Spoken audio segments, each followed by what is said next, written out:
Everyone has dreams. Are yours personal, more global, more legacy driven? What do you want to leave behind?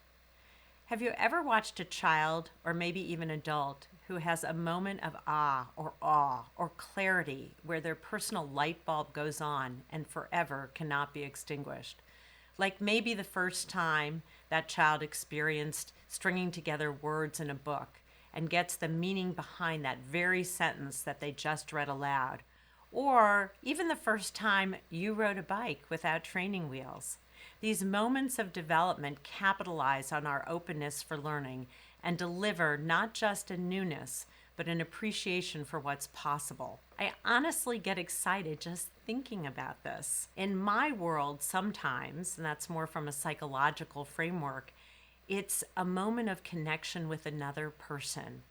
As Martin Buber, the Jewish Austrian Israeli philosopher, describes, and what he coins the philosophy of dialogue, is a moment of I, thou, of his many philosophical constructs.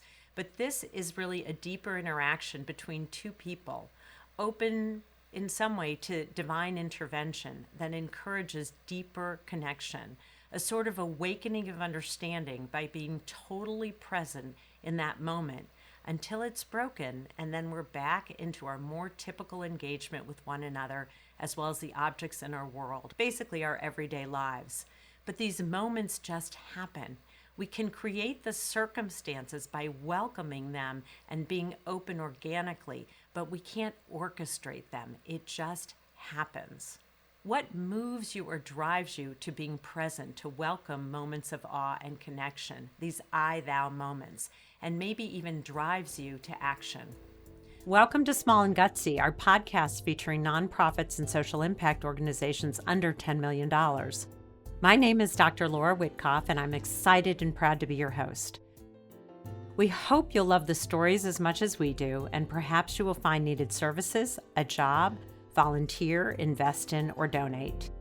And for all of you followers, Small and Gutsy has just been granted nonprofit 501c3 status. We are thrilled to have moved in this direction, enabling us to continue to meet our vision of interviewing as many smaller nonprofits and social impact organizations as we can. So please pass along any valuable information you hear today to others and send me the name of any organization you'd like featured at lwitkoff@gmail.com. That's 2 T's and 2 F's. Armed with a 225,000-pound World War II era wooden sailing craft, Greg Nichols, his wife Nina, and 2 kids who actually live on this very unique and special vessel serve as the catalyst in creating a learning environment that alters individuals' mindsets forever by exposing them to the beauty and magic of learning through nature and community. This creates a lasting impression that being part of something bigger than oneself only aids in contributing to our shared legacy of caring for our world and our community. I cannot think of a more important lesson, and one where our future literally resides. We need to celebrate and honor these creatives who are giving their expertise in ways that inspire each of us to consider new ways of doing things, problem-solving, decision-making, repairing the world through the lens of learning and appreciation. Our world feels fractured, and here is a way to repair it. Onward Industries is an outdoors collective focused on connection, inspiration, and caring together. I'm going to let you digest for a moment what Onward says about itself. I just love this. I couldn't rewrite this if I tried. It's really beautiful. When you do inspiring things in beautiful places with people that light you up, a palpable sense of possibility sneaks in. It's like a crack in the walls of the maze we navigate in daily life. When you're in a beautiful place, when the walls vanish, priorities rearrange themselves. Reality seems clearer. On a mountaintop or at sea under a quilt of stars, buzzing with connection and giddy from a day of play or purpose, you're pretty tuned in. You get to talking with a new friend, ideas pour out, enthusiasm bubbles up, a new reality takes shape. That's a powerful state.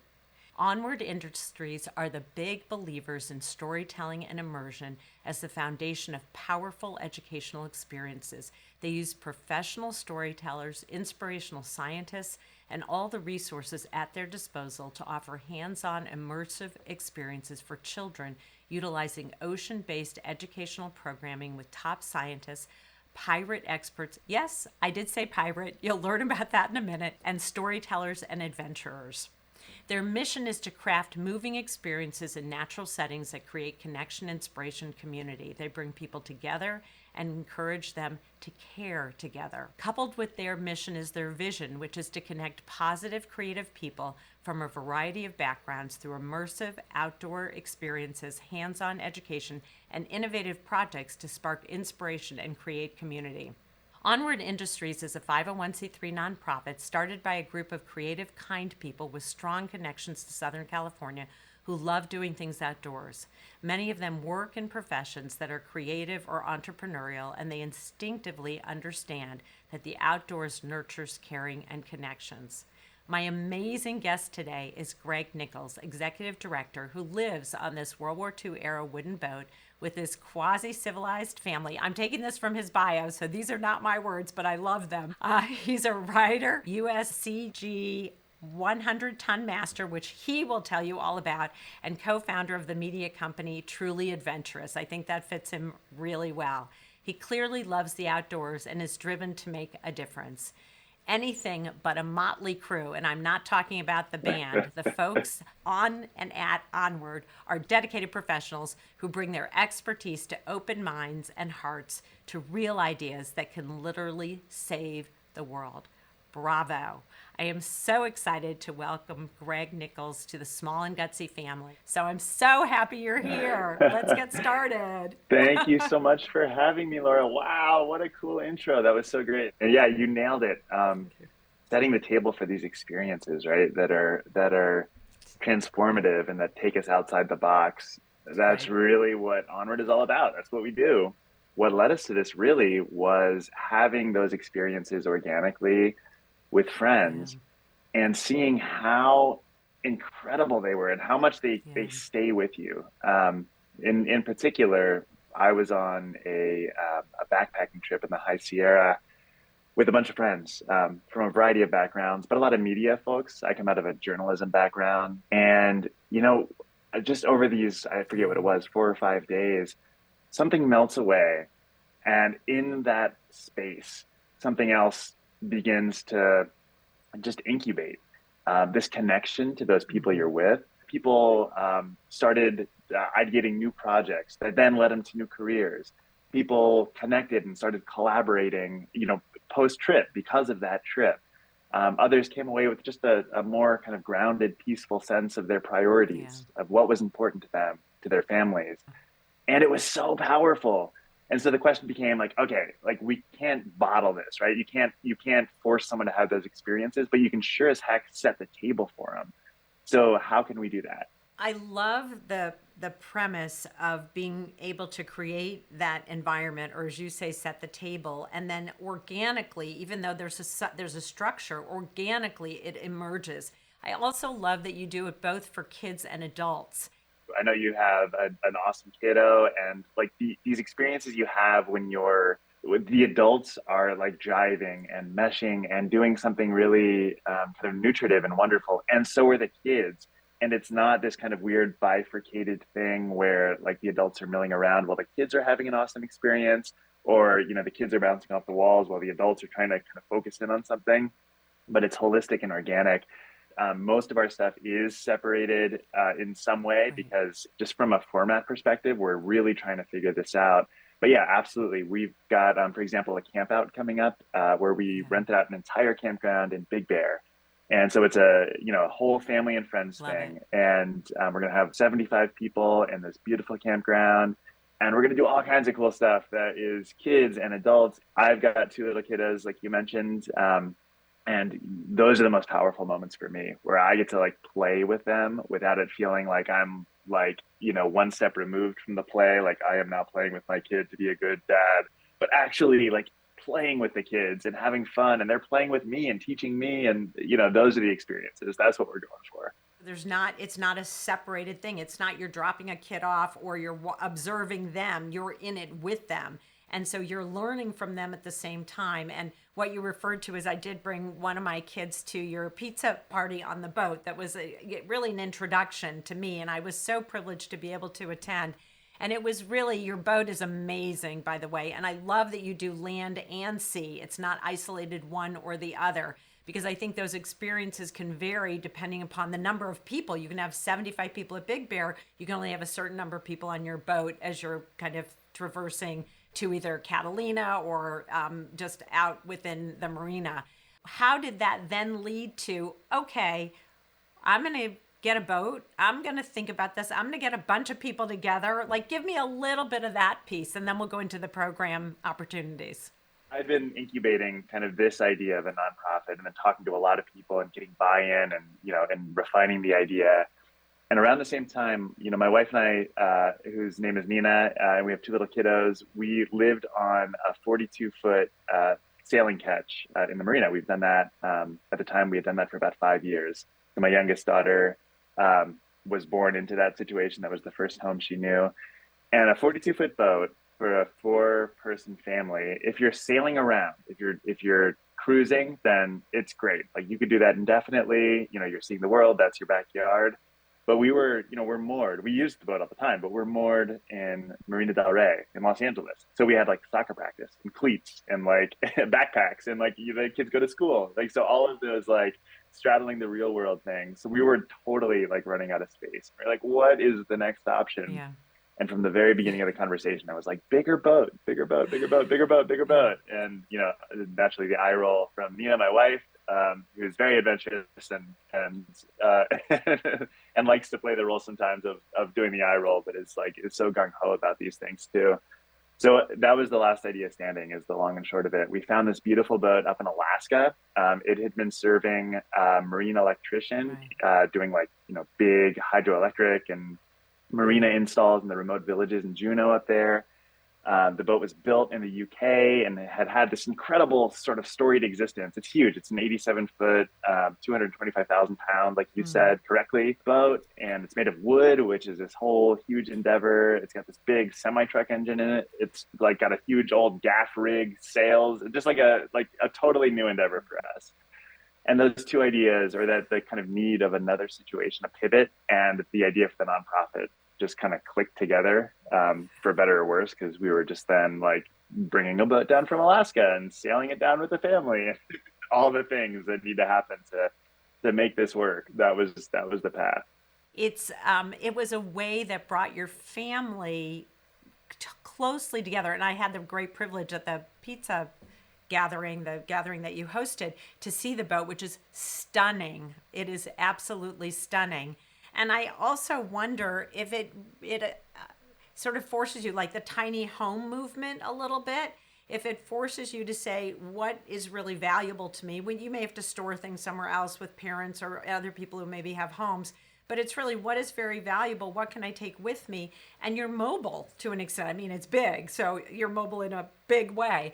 But it's absolutely gorgeous, and there's so much history to that particular vessel. I'll say one of the biggest things about this circumstance is our kids, like, we are incredibly close to our kids. And you don't need to live in a tiny space to be close with your kids.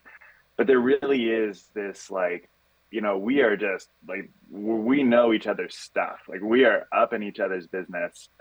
And, that there's for better and for worse that comes with that.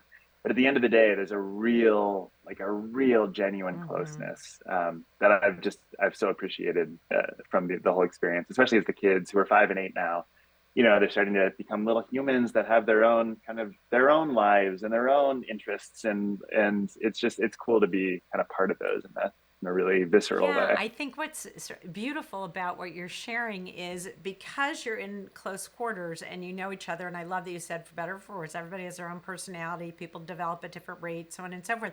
But you've created a mini community within a community. So families are those systems, but it's not where someone just goes, okay, I'm out of here, and they walk off the boat and they're gone. It's really, you have to work things through and work things out. And I think there's something quite remarkably in a good way, forceful about staying as a community. And I think that probably speaks for your family. And my guess is it's how you create the experiences for others, that we're here together. We're in you take people either to a place or they're on the boat. So you're in a space together. Again, that's for a limited period of time. Whereas with your family, it's permanent. But it does create we got to work this out. Whatever happens, we got to work this out. If it rains, we got to work it out in an environmental sort of situation. If it's a kid who wants to go to a birthday party and there's something else going on, you can't make it back. There's all those kinds of things. But you're really put in a position that you need to work these out. You can't find other mechanisms. And I think there's something very powerful about that. So forceful is probably the wrong word. Powerful is probably better. Yeah, no, you're absolutely right. And people have different versions of that, right? Like, I'm sure you've had it in many ways in your life, but like in grad school, I'm sure there was a cohort of people going through this experience together, and you become close knit because you're both physically close and you're going through this kind of trajectory together where there's highs and there's lows. And there's a connection that comes with that. And you're totally right. Like the retreats on the boat, the boat-based experiences are definitely about, it's a summer camp vibe. It's adults sharing a living space, sometimes like a room with 2 bunk beds. That's a very weird thing for an adult to do. Like we have a very kind of, we have a preciousness about our personal space. So like you see it when people come on the boat for the first time. We do an orientation about a week before. And you see like they're excited, but they're like reckoning with this reality that they're going to be like, climbing off their bunk bed over someone to troop to the bathroom in the middle of the night. There are these marine heads that are like, you crank them to flush. It's like a whole new thing. And again, it's awkward and weird. And that's like part of it. That helps break everything down in this really cool way. So it's not, it's not like totally uncomfortable, but it forces you to confront these things in a cool way. Well, and it also forces you to be present. You can't hide off somewhere. You got to be together and work whatever it is out, So I love that. There's a lot of, I think, probably problem solving in the moment and decision making jointly. And again, as you earlier, and it's kind of all over your thematically is community. It builds community. So share with me the programs that you offer. Go through them and tell me a little bit about them because they're so interesting. And I know they're in the process of developing more and more as this continues to grow. Yeah, totally. So we do programs for kids and adults. And the programs for kids, right now we're doing an awesome storytelling program using the boat. So the way it works is we have 12 to 20 kids on the boat. And then we have a professional storyteller come on. And this is a day program, lasts about 3 hours. Storyteller comes on and tells a story. And the kids are riveted. We work with this awesome storyteller who is a young guy who just does the characters and the voices and gets into it. And the kids are just all about it. And these are K through 8th grade kids. So they're all about it. And they're leaning forward and they're sitting on the foredeck of the boat in this kind of cool environment. And then we do a character development workshop with them in small groups. So they break out into their groups and we have helpers and they're starting to build their own characters. Then we take them on the boat and we go on this cruise. And the idea with the cruise is that they're pulling ingredients from what they see, the marina, the sea lions and the trash and the birds and like everything that they see, the boats. And they're building their own stories. And so then we come back and we continue the story development and they build their own stories. And we do it with, our approach is not to kind of feed medicine to kids or adults. It's to let the lessons kind of come out organically. But we put a conservation twist on it. So for the kids' stories, for example, there's a problem-solving character and a troublemaking character. And the storyteller sort of cues the kids via his story with some of these issues that we're hoping they confront about this beautiful environment, and then some of the non-beautiful things they're going to encounter in a marina full of 5,000 boats. So that's one awesome program, and we're excited about that one. I love that so much because I teach in a graduate program, and my class is a lab class and I do groups of students, and they have sometimes, not always, they have so much difficulty working collaboratively as a group because Yeah. oftentimes that you don't realize, like, working agreements that you create come from your own experience. Like, okay, I want my things done on time. I expect everyone to get their stuff on time. So when you create scenarios with different actors, characters in the stories for these kids, you're teaching them a lesson on how to solve an issue when there's a problem with either a character of how he behaves or something in the environment. And so you're asking them to think, really think about their engagement in the world, because that's going to translate for them at school, in sports, in clubs that they're in hobbies, all of those places.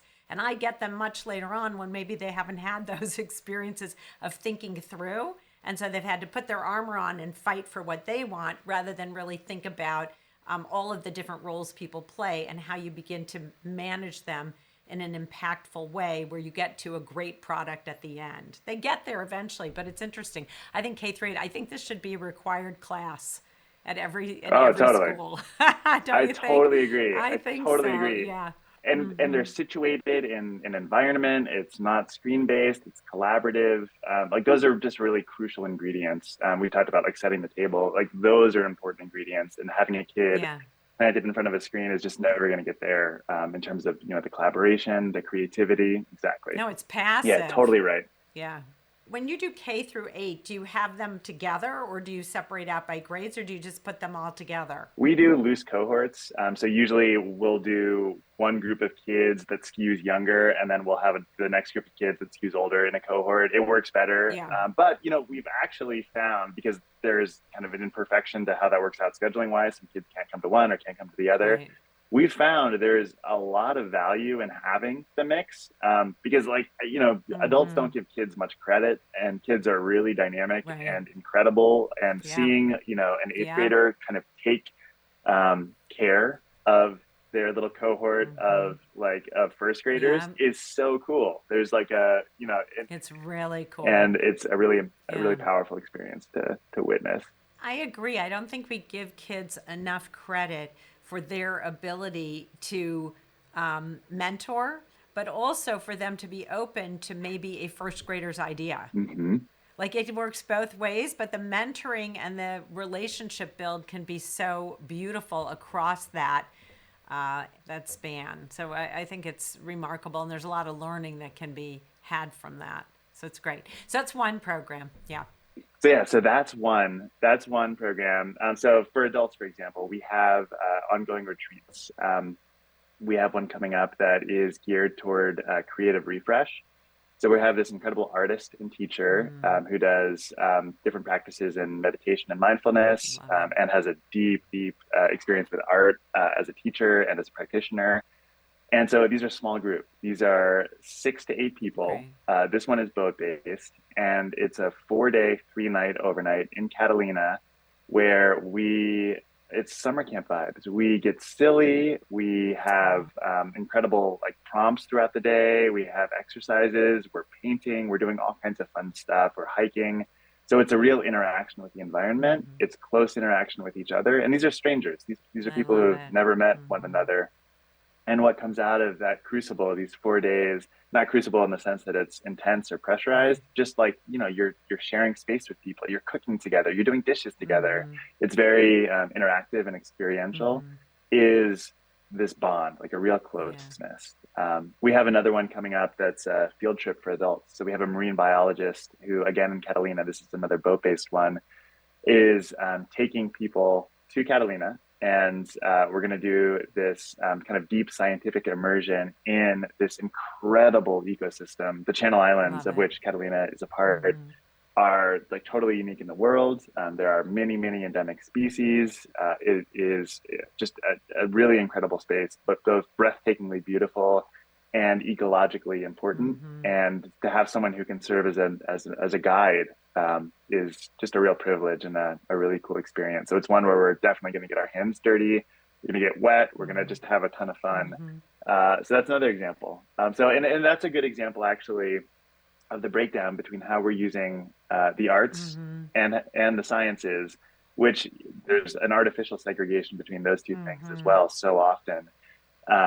And at the core of it, I think the experience is going to be very similar, which is deep connection, a real reset and a real appreciation for what's around. And hopefully that comes with a reprioritization of what's important and what can be taken back from those And experiences. my guess is that in either of those examples, one doesn't need to be an artist or one doesn't need to be a scientist to participate, but just be open to the experience of trying something or learning something. Yeah. Oh man, these labels, right? Like we put these labels on ourselves so early in Right. life, and it like forestalls any exposure to anything kind of outside that label, which is such a shame. My background is in the arts, but I'm fascinated by the sciences. And so to not have that experience because I don't consider myself scientific because I don't have training in science, which I most certainly do not, would be such a loss. So having somebody who can come in and give me that experience and exposure,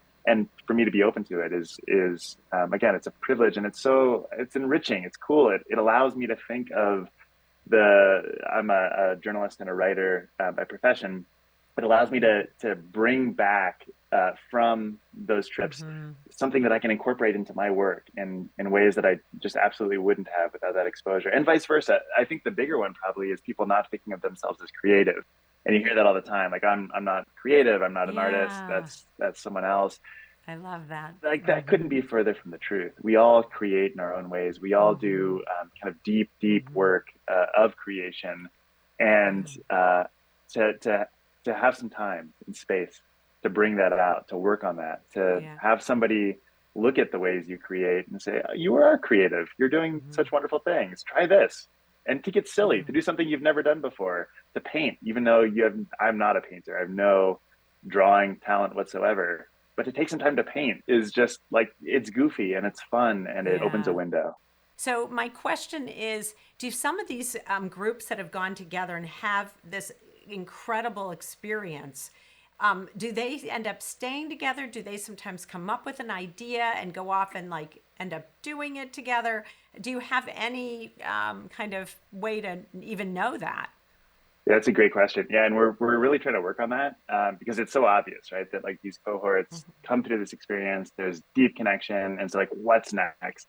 So we try to encourage connection, like ongoing relationships through getting people together on all the social networks, getting people together on email, and being really proactive in kind of keeping that group together, which we totally do. To be totally honest, we're looking for ways to formalize is a big rigid word, but to Yeah. formalize that Yeah. connection.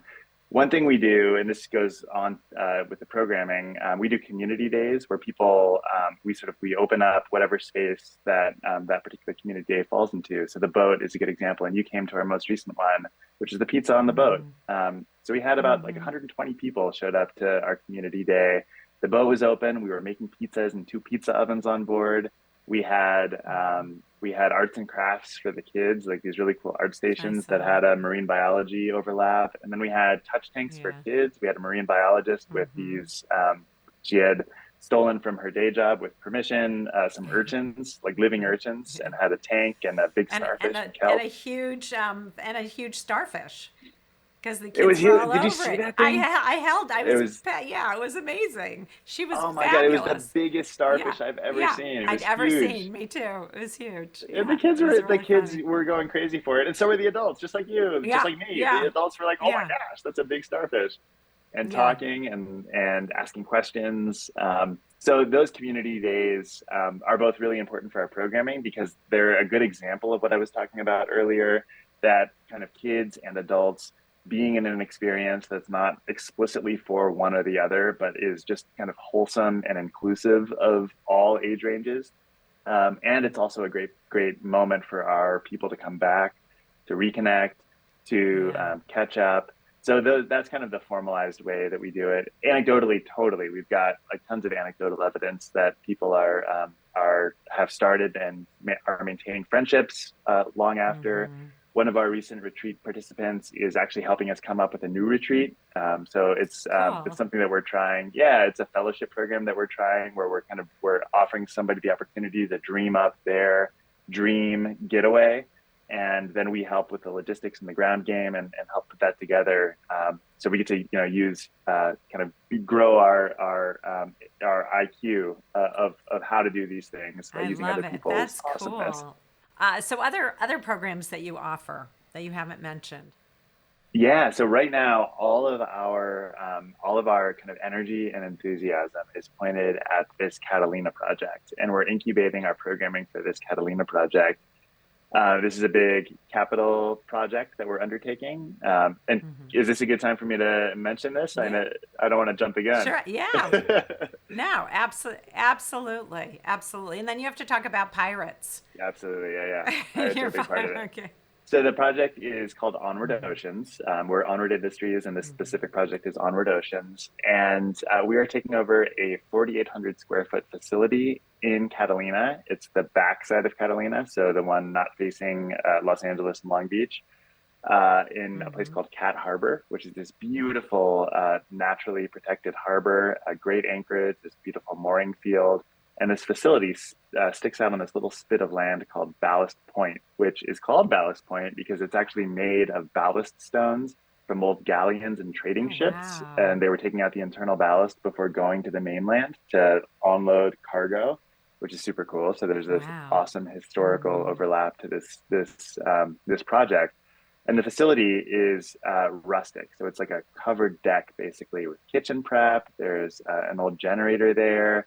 It's a water tank. So very, very Wow. basic and very much in need of repair, which is the big portion of the project that we're really focused on right now. It's been sitting, it was Hmm. previously a yacht club facility, but they haven't been there for about 15 years. And the facility has really been sitting there in that state of pretty much neglect since then. Hmm. So it's in real need of intervention, real need of Wow. repair, and we are rolling up our sleeves to do that. So we're taking over, and we are Hmm. going to use it for a whole Hmm. bunch of different things. But one of the primary things we're going to use it for is immersive education for kids. I That love it. is kind of the top line. And one of the cool things we're going to do there is an interactive, we have interactive pirate lab Hmm. experiences. So we have all of our concept art. We actually have too much concept art. We have 26 incredible ideas for interactive pirate labs, which are these hands-on, Yeah. exploratorium style experiences where kids are, picking locks, using spyglasses, doing awesome experiments that show the drag and resistance on barnacles on a hull versus a clean hull, building boats, doing all of these cool things that can live in these stations in this facility. And the Love it. so the objective is to bring groups Hmm. of kids over there and to run programming that utilizes those hands-on Yeah, they're experiences, gonna which love kids for are going to go sure. gaga for. Some They're just adults going to may be too, super by the cool. way. And yeah, exactly. Why delimit it to kids, right? Right. Like adults absolutely going to go crazy Right. for it too.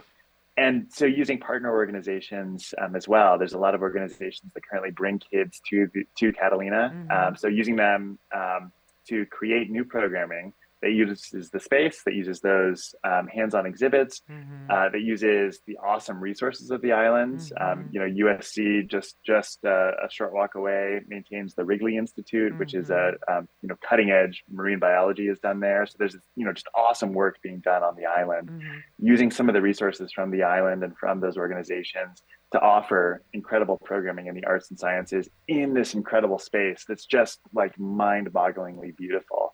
I love Um, that. and one more thing about the space, because I think this is cool. I talked about the ballast stones. Hmm. There is a pirate ship, a real pirate ship, a Chinese pirate ship Wow. called the Ningpo that sunk in the bight of Ballast Point. So like, 10 feet away from where this facility currently sits.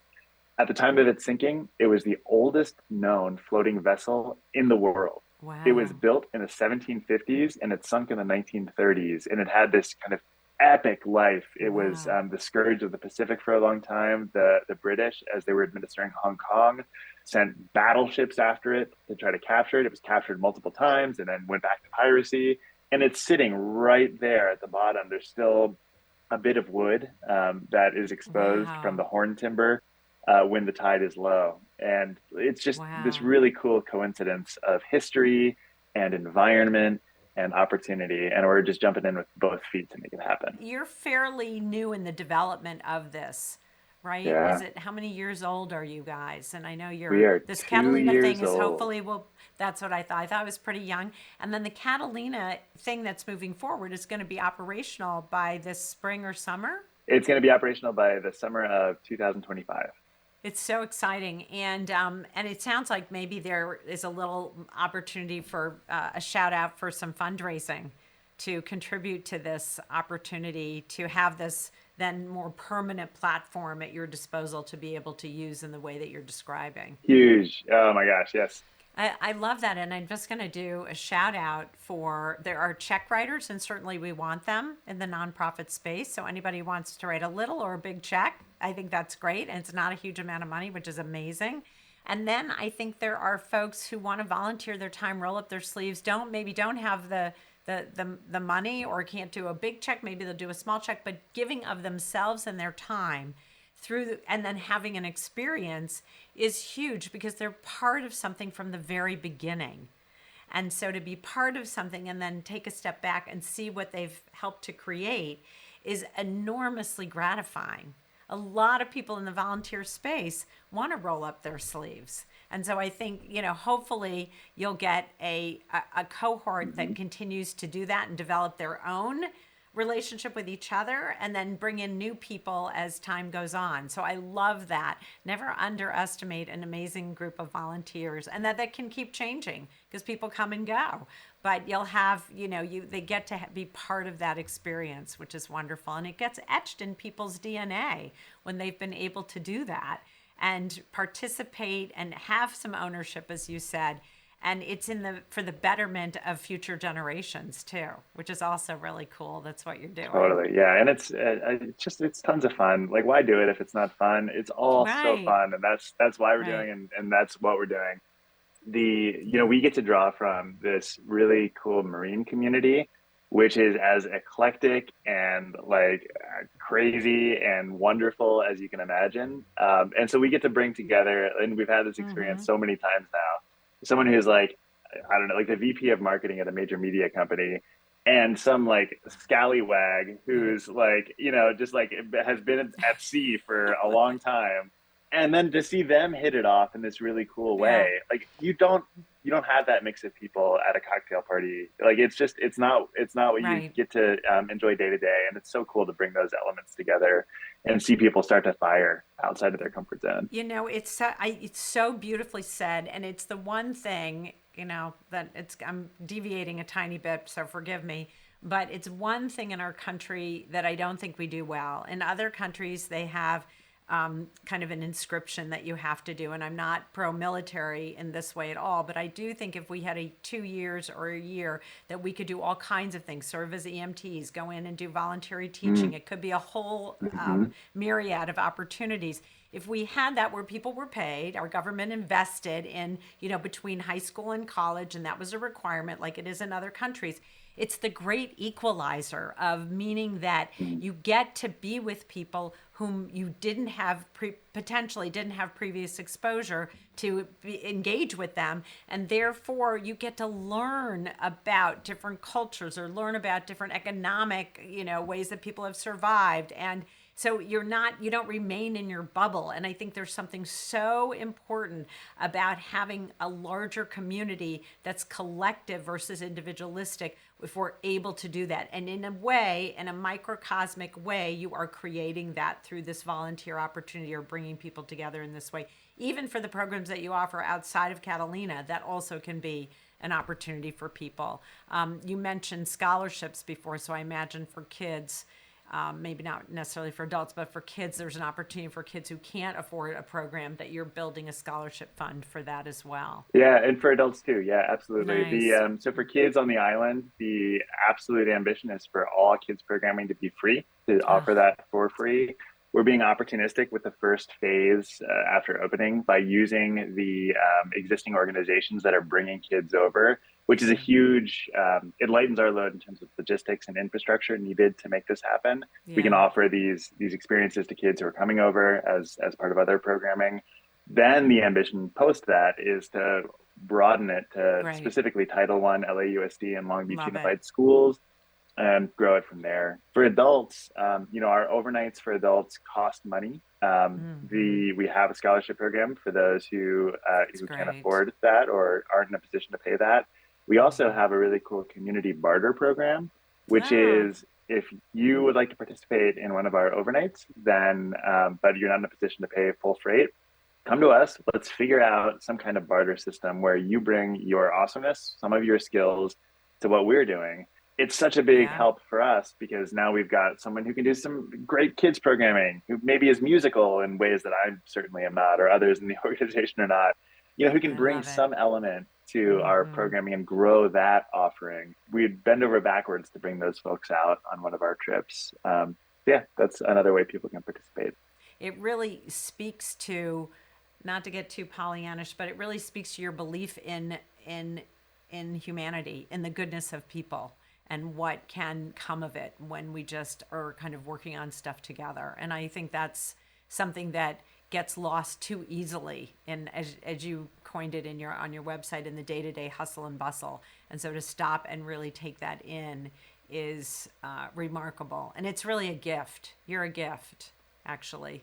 Onward Industries is a gift to so many, and I'm sure has impacted in the Oh, last that's 2 years. The things that you've done, I'm sure has had, I know it's anecdotal, but I'm sure has had a profound impact on folks, or you still wouldn't be here. Thank you. That's really sweet of you to say. And like I'm sure you experience this too. Like you're doing this podcast, Yeah, and the benefit of that is incredible. The connection you have in yeah, the day to day is incredible. But I'm sure in the lead up, in the minutia, in the day to day, it's like keeping the benefit in sight as you're trudging through is really difficult. And it's something that, man, am I dealing with this? Like we're trying to do this big capital campaign, and we're yeah, undertaking this big fundraise, and we're doing all of this, yeah.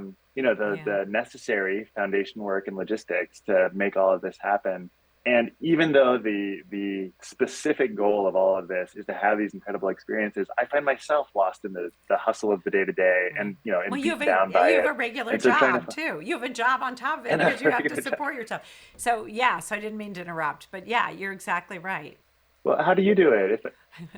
You're so If I could cute. interrupt you, Yeah. how do you do it? Because you're doing this podcast. You're this is not your day gig either, and you're Right. doing this Right. incredible heavy lift. Yeah. So what keeps you? I mean, and you show up. You showed up for the pizza thing. Like that was so cool that you came to our event and you're like, "Hey, I'm here. Yeah. I brought my son." Yeah. Like, it was It wonderful. was But like, great. what I loved it. keeps you? What keeps like the light of all that Well, you're doing in sight when yeah. you're kind of wading through the muck of like your email server and your like back end digital Yeah. management whatever. I think it's a great question, and I think it's probably similar to you. There are enough pearls and shining pieces that come that keep me totally engaged, and it's always about my admiration and awe of every person I've met who's doing their passion. This is, you're passionate about this. It doesn't mean you don't have to pay the bills and don't have a day job. All of that is your day to day. You have to. You have 2 kids. You have responsibility. You have a wife and a partner. You've got to manage that. I mean, there's all this stuff. And at the end of the day, what inspires you is what I think, and this is my, I'm answering the question by talking about you, but I think it's what I feel too, is that you have done something that has inspired somebody else, or put somebody else in a different place, or has moved something forward. And my what keeps me going is the awe that I have in all that others like you do through your work. And I also interview social enterprises, social impact organizations, because even though they're for profit, they're really trying to do something in the world that's impactful. And I guess I have hope. I guess hope is the word that I would probably use. I didn't think about it because nobody's really asked me that. Why do I keep showing up? It is joyful. Meeting people Yeah. like you is just joyful, because I see what you've gone through to get to where you are. And you wake up every morning and say, okay, I got to write this thing or get paid for this or whatever I have to do. And I'm going to be thinking about this. And people believe in you. At the end of our podcast, I don't know if you know this or not, but we always have a round of quick and gutsy questions. So if you're ready, and there's no wrong answer, and it's just fun, so it's playful and organic. If you're ready, we'll go through our round of quick and gutsies. I will never in my life be ready for these, but let's do it. Let's go. I promise they're not painful. I promise. What is at the top of your wish list for Onward Industries, or could be and Onward Oceans? I won't necessarily segregate the two because that's sort of a big effort. However, the answer can't be money or funding, which I know is always disappointing to every organization I talk to. But taking funding away, what's at the top of your wish list? Yeah, momentum is like the one answer, and we've felt it. Like there have been moments where we felt this wave behind us, and it's so encouraging, and it helps us get over the next struggle or hurdle or challenge that comes our way. And I think momentum comes with community, which it's really helpful that our whole reason for existence is creating community outside. So I would say those two things: community and the momentum that a community affords. If you were to think of a song that describes Onward Industries, or gosh. could be a lyric, some people aren't always great with songs, what would it be? Oh, this is the one that's gonna stump me. Let's see. You know what? Turn On Your Heart Light by Neil Diamond. Oh, yeah. I love that. Yeah, I love it. There's a quick story behind that one. My mom, Please. actually, for my entire childhood, my entire life, ran a nonprofit, and it was a nonprofit that served kids, school-age kids, and aerobics was kind of the start of it, but she expanded to do yoga and all kinds of different wonderful things for kids. Wonderful. And grew it like what was coast the to name coast. It's called Heartlight. She called it Heartlight. Yeah, and so that was a song that recurred a lot in the organization. And yeah, there's something I think that rings true with this idea of creating community outside and turning people on in a way where they just glow. I love that. Do you realize that you have just shared your legacy? Oh, that's great. It's beautiful. It's just beautiful. It like makes me a little tearful. You know, your mom must be incredibly proud of you. She is. Just amazing. What makes your organization gutsy? Because Onward Industries is definitely gutsy. We've got skin in the game. I think that's what makes us gutsy. My whole life, I'm the executive director of this organization. I'm by far and away not the only, the only primary player in the organization. But just by way of example, I have structured my whole life around, pulling this off in a really cool way. Not to say it wouldn't exist or can't exist without me. It will, and my dream is that it lives on well past me and it surpasses me. And whenever I'm taking a step back, it has a life of its own in new directions. But right now, man, my kiddos live in the space that hosts a lot of our programming. Not all of it, but a lot of it. So we're in it. We're in it 100%. We have kind of made all of the plunges. And there's a really cool, I've been thinking about this a lot. There's a cycle that I'm starting to tune into when you try something new. There's always this incredible resistance that you face. Getting the boat down from Alaska is a good example. So this is a huge boat. It came with like learning how to operate, how to care for the logistics of getting a boat down an entire coastline through some pretty treacherous waters.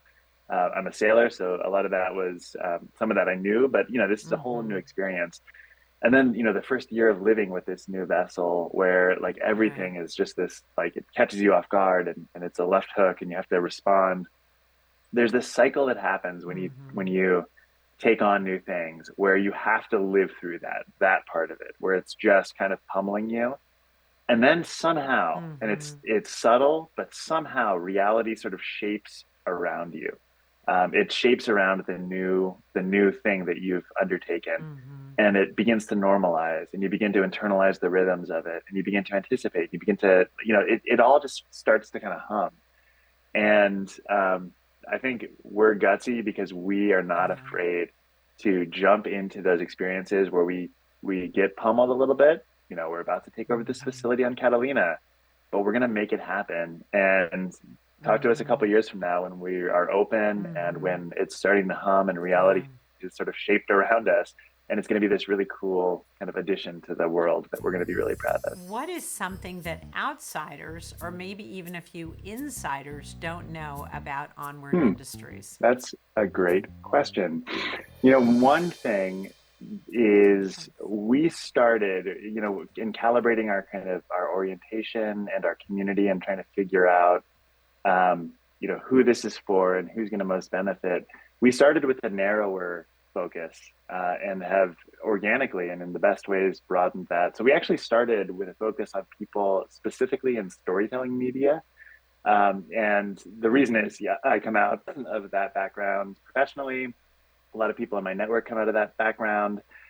These are high pressured jobs. These are jobs that, people in them tend not to have the space where they just take, some time outside to re-energize and refresh and connect and do all the things that Onward does. So originally that was the focus. And we've expanded past that in really beneficial and positive ways so that more people can come aboard. We found that it was really tough because people were not identifying themselves as storytellers if they were like, a digital marketing expert or a fashion designer, which I absolutely would call those people storytellers. But the terminology just became a hang up. So we just got rid of it and it's gone now, and for the better. Yeah. But I think what we've carried over from that is this real belief in storytelling, this real belief in the power of narrative, and this real belief in the power to kind of shape reality through those skills, through those through the application of storytelling. And when you're in these cool spaces, you get to tell a really cool story. If you, I hate to go into this other space because it's so anti of what a lot of things we were talking about, but if you could get one celebrity or influencer, I'm sorry they're on social media, but we have to use what we have, right, to endorse or talk about Onward Industries, who might that be? Who would be a good person that might be, quasi spokesperson or somebody to talk about it or somebody to have an experience and then share it? Ryan Reynolds does a lot with, he's got a real kind of charitable heart, and he does a lot with specifically up and coming storytellers. He's got a great organization that helps storytellers on their path. So I think he would be a great spokesperson or a great person to kind of meld the vision of creating community outside and bringing new groups kind of into that experience. He's great. I know that only because we did a podcast maybe a year ago called, and I'd love to connect you guys just for connection. There are two people who are in the film and in that industry and entertainment in that way. And they started something called Creating Creators. They have, and I think they've gotten resources or had some partnership with Ryan Reynolds, because I remember that from the podcast. They basically take a child from A to Z through the whole process of everything from storytelling to writing a script to getting actors meeting in the classroom in their cohort, filming it, editing, the whole thing. And what was so great about what they shared is they tell this great story of a kid who the teacher didn't even know. He was such a good chameleon. And kids who have disabilities sometimes are. He couldn't read, but nobody knew it. He really hit it because he could memorize really well. And so when they do scripts, they're often editing in the moment, and he decided to try out, and he got to be the lead in this film that they were putting together. And then they were editing in the moment, and he had to go back and read the edit, and he couldn't. And so then they figured out. And so one of the founders of this took time, and they tutored him, and he learned how to read. It just turned his life around. What a story. I think they'd be a great connection. So when we're done, I'll connect you all. Totally. Any last comments or thoughts before we close out the podcast? Oh, before I do that, how do people reach you? How do people find out about you? Yeah, onwardindustries.org is the best place. We are also on Instagram at onward_story, Onward Story. And those are great places. My personal email is up on the website, so go check that out. Send me an email. I am totally available. I love getting inbound, and I love talking to new people who are just interested in what we're doing or who have a suggestion or an idea. So yeah, please feel free to reach out and consider me totally available for those outreach. It's great. And any last comments or thoughts that you want to share about Onward Industries that we haven't covered, or anything you want to repeat is okay too.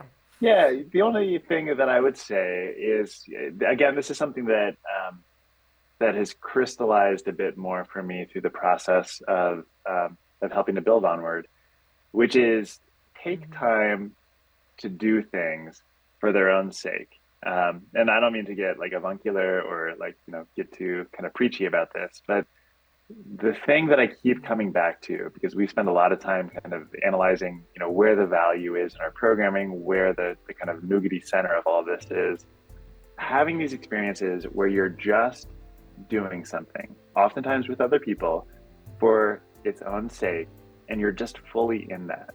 And it's weird how challenging it is and how quickly we lose that as adults, to have those experiences.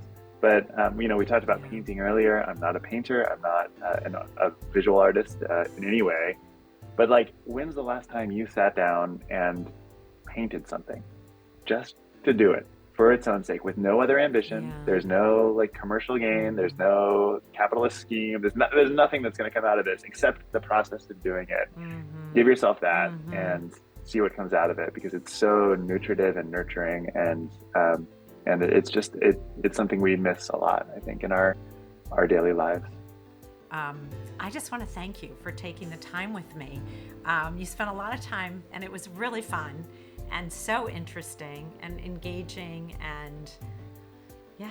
Thank you, Laura. This is so great. It was so much fun. I'm such a huge fan of what you're doing. So thank you for having us on. Thanks for helping us spread the word. And yeah, it's so wonderful to be in your orbit. All of the Small and Gutsy episodes can be found on the Intrinsic Group website, which has a Small and Gutsy page.